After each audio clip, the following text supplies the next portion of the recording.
হুজুর আমরা ওয়াদা করছি কোনোদিন নামাজ গ্যাপ দিব না, নামাজ ছাড়বো না। কিন্তু মসজিদ থেকে বের হয়ে এক সপ্তাহ যেতে না যেতেই নামাজ আমার থেকে ছুটে যায়, যায় কি যায় না? এইরকম ওয়াদা খেলাফকারী হিসাবে আমার আপনার নাম কম বেশি সকলের ওই নাম আছে না নাই? জোরে বলেন আছে না নাই?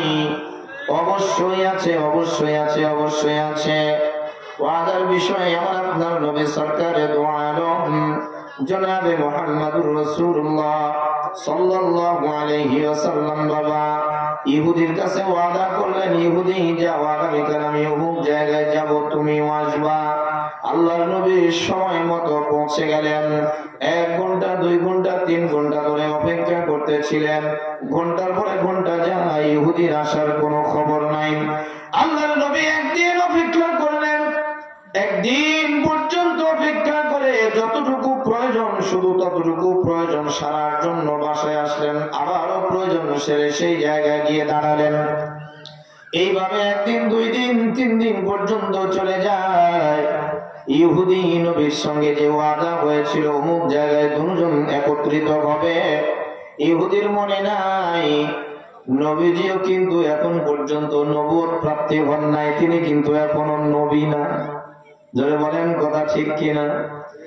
এখন পর্যন্ত তিনাকে নবুয়তের যে কোরআনের মাধ্যমে ওহীর মাধ্যমে নবুয়ত প্রাপ্তি হয়েছেন এখন পর্যন্ত হন নাই।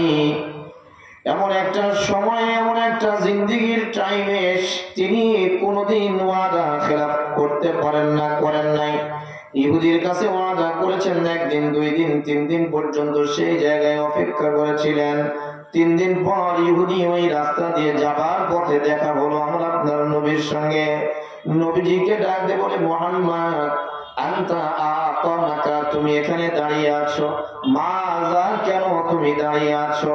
আল্লাহর নবী ডাক দিয়ে বলে, ইহুদি তোমার সঙ্গে 3 দিন আগে আমার ওয়াদা ছিল এই জায়গায় তুমিও আসবা আমিও আসবো, অথচ আমি 3 দিন যাব তোমার জন্য অপেক্ষা করতেছি। ইহুদি বলে, মুহাম্মদ সরি, আমার তো ভুল হয়ে গিয়েছে, আমি তো ভুলে গিয়েছিলাম, আমার মনে নাই।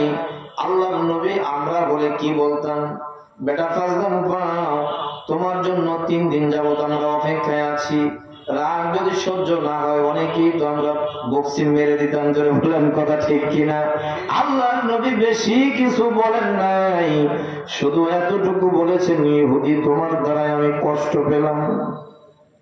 কতটুকু বলেছেন? শুধু এতটুকু বলেছেন, ইহুদি তোমার দ্বারাই আমি বড্ড কষ্ট পেলাম। 3 দিন যাবত আমি এই জায়গায় দাঁড়ানো অবস্থায় আমি শুধু পেশাব পায়খানা এবং খাবারের জন্য যতটুকু সময়ের প্রয়োজন এতটুকু সময় আমি শুধুমাত্র বাসায় গিয়েছি, এর বাইরে আমি সময়টা বাসায় নষ্ট করি নাই। তোমার সঙ্গে ওয়াদা দিয়েছিলাম, যার কারণে ইহুদি আমি 3 দিন যাবত এই জায়গায় দাঁড়ানো আছি। ইহুদি বলে মুহাম্মদ আমি আসলে ভুলে গিয়েছিলাম, আমি ভুল হয়েছে, আমাকে তুমি ক্ষমা করে দাও।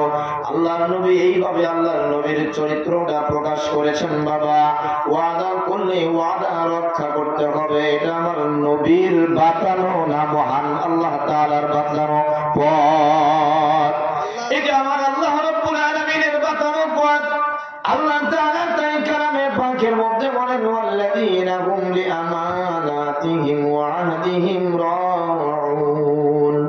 ও মুমিনরা, তোমরা যদি ওয়াদা করো ওয়াদা খেলাফ করবা না। ওয়াদা খেলাফ করা, ওয়াদা খেলাফকারী এটা মুনাফিকের আলামত। মুনাফিকের আলামত বাবা, মুনাফিকের আলামত হলো ওয়াদা খেলাফকারী।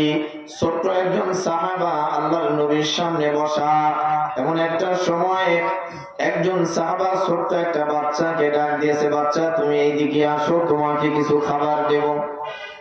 আল্লাহর নবী বলেন, ও সাহাবা তুমি কি আসলে ওটাকে খাবার দিবা নাকি বলো? বলেন, না হুজুর আমি তো তাকে খাবার দেওয়ার জন্য ডাকি নাই, আমি তো শুধুমাত্র এমনি ডেকেছি, ফাঁকি দিয়ে তাকে আমি ডেকেছি, ফাঁকি দিয়ে তাকে আমি এই জায়গায় নিয়ে আসবো, এই জন্য আমি ডেকেছি। আল্লাহর নবী বলেন, এই তো তুমি তোমার ওয়াদা খেলাফ করছো, এটা কোনো ইমানদারের কাজ নয়। এইরকম কাজ তো আমরা অহরহ করি, করি কি করি না? নাতিকে ডাকতেছে, এ আব্দুল্লাহ আয়, তোকে বাজারে নিয়ে যা মিষ্টি খাওয়াবো, অথচ একটা বিস্কিটের প্যাকেট পর্যন্ত কিনে দেয় না। এই ছোট্ট ছোট্ট ওয়াদার বিষয়ে আল্লাহর নবী অত্যন্ত সতর্ক, অত্যন্ত সতর্ক। মুমূর্ষ অবস্থায় আল্লাহর নবী ওয়াদার বিষয়ে খুব সতর্ক, কারণ ওয়াদা খেলাফকারী এটা মুনাফিকের আলামত। কিসের আলামত? মুনাফিকের আলামত। বদরের যুদ্ধ, এটা ইসলামে প্রথম যুদ্ধ হলো বদরের যুদ্ধ। প্রথম যুদ্ধ